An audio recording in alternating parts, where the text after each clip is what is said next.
অনুব্রত মণ্ডলের যে ঘটনা, বীরভূমের বাঘ, এই ফিরহাদ হাকিম যাকে বলেছিলেন, সে বাঘের যে কথোপকথন, একজন আইসি তার বউ, তার মা, তাদের নিয়ে যে ধরনের কথাবার্তা বলেছেন, এখনো পর্যন্ত অনুব্রত মণ্ডলকে গ্রেপ্তার করা হয়নি।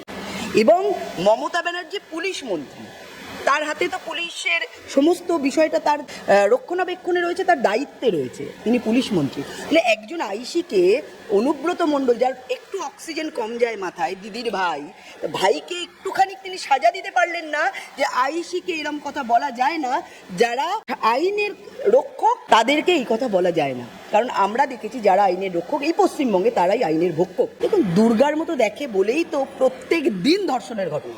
আমরা কালকে নর্থ সুবারবানেও আমরা দেখেছি একটি মেয়েকে ডেকে নিয়ে গিয়ে তাকে কাজ দেওয়ার নাম করে বাড়িতে রেখে তার উপর অকথ্য অত্যাচার চালিয়েছে। এবং এটা সবাই জানার পরেও এখানে সেখানকার এমএলএ, সেখানকার কাউন্সিলর, না মুখ্যমন্ত্রী, কেউ কোনো কথা বলে না। বাংলা হান্টের আরো খবর দেখতে নজর রাখুন। বাংলা খবর মানেই বাংলা হান্ট।